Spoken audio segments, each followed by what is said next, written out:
My name is Amber Payne, and I did the case study 4-3, The Struggle for War. The anti-nuke movement started in the 1960s, early 1970s, and activists originally just protested against the nuclear power industry.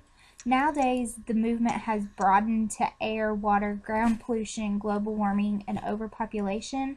Those are their main focuses now, since there's not that much of a nuclear power industry anymore. In the last 30 years, nuclear power plants, their growth has halted, at least in the United States anyway, and it's been for many different reasons. The main reason is that it included significant cost and schedule uncertainties with the processes for siting, licensing, and operating nuclear power plants. This is according to the Office of Nuclear Energy, Science, and Technology. So it was costing too much money and time for all of these things to get in order. The case study mainly talked about the Seabrook Station. It became a national symbol of the nuclear power debate in the 70s and 80s when nuclear power was popular in debating. It's located in Seabrook, New Hampshire. It's about 40 miles from Boston. It's built on the North Atlantic coastline in a salt marsh area. The Public Service Company of New Hampshire, or PSNH, which was the original owner, had people opposing the plant for different reasons. The first opposition was the concerns with warming the ocean waters. The community was worried about the biological effects that it would have on the sea life in the ocean that surrounded the plant. The second is how safe were the reactors. People were concerned with, are they going to harm us? Are they going to blow up? Different questions like that.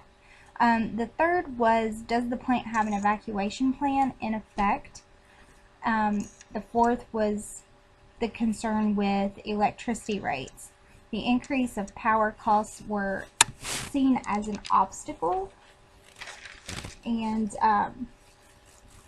in the New England area, they were very, I guess they still are very strict with industry companies going in because of the electricity rates.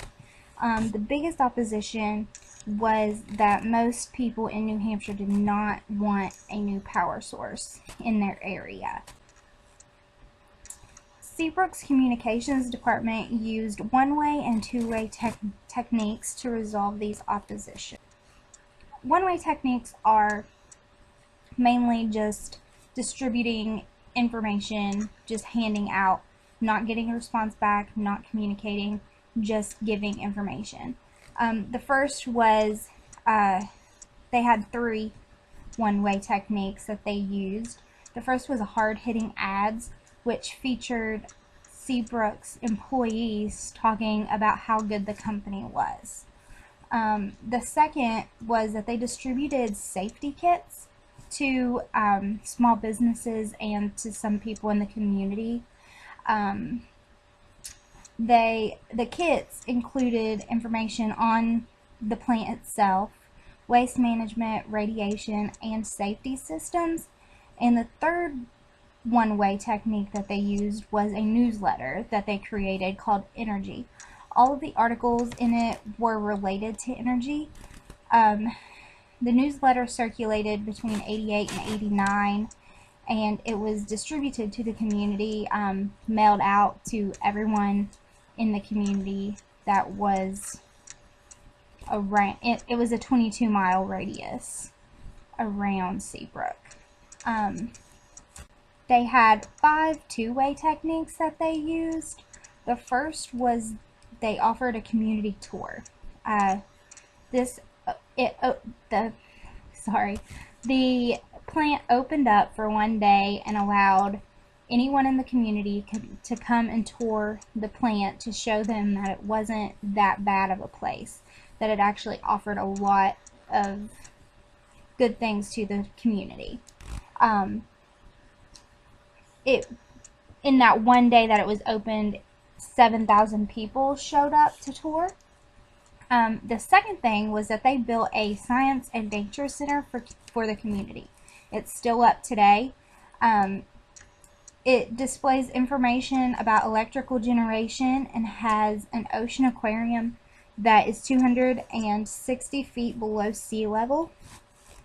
They also educated school superintendents, business executives, EMTs, and the fire departments about their emergency plan. In case anything ever did happen, those people would know what to do in that situation in order to get everyone out of the plant, out of their schools that were around the plant, and the businesses. It was pretty extensive planning. And the last thing was, if anything happened in the plant, the communication employees automatically got a hold of the media before the media approached them. They gave an example about a siren going off in another town that was really close by, and the community heard it. As soon as the employees heard it, they called the media to let them know that it wasn't coming from the plant, to reassure everyone that nothing was happening.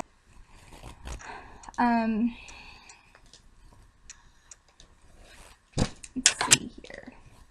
Seabrook also had proactive measures to keep the plant in a positive light.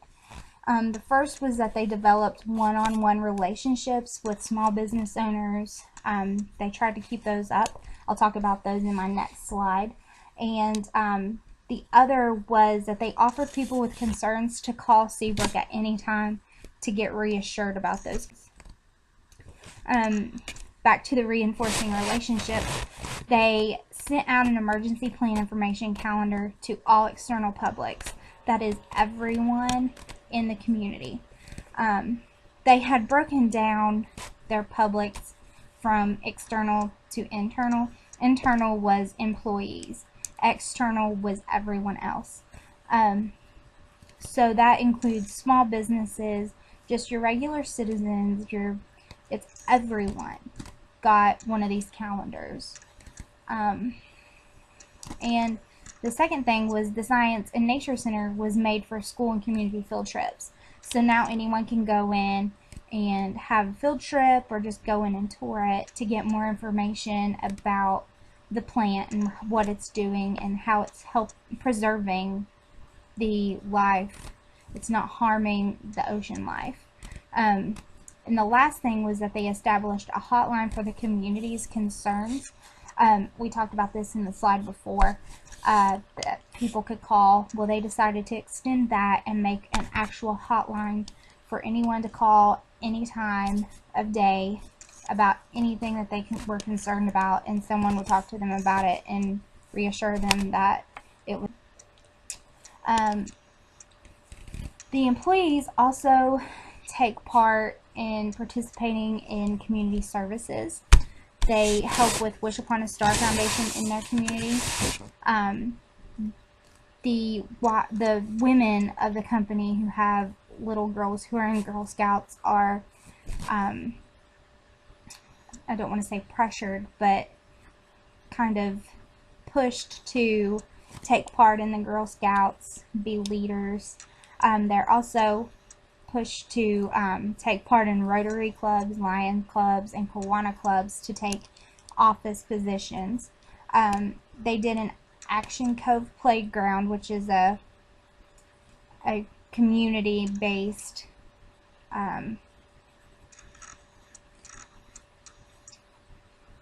service in their community that they took part of. They did Coast Week, which is a full coast service that happens one day a year. They clean up beaches. They also did Alliance Camp Pride, which is for Special Olympic children, and they painted and built buildings and just cleaned up around there. Now at Seabrook, during the 21st century, employees try to have a professional relationship with activists.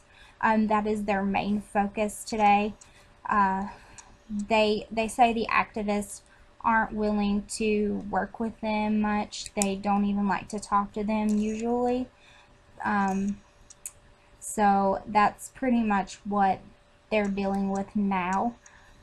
One of the questions that was intriguing to me at the end of this section was, what responsibilities does a business have to the community? I think if it's a business that people are questioning, they have a lot to owe the community. They need to prove to them that they're going to work with the community, that they're going to provide information about their services.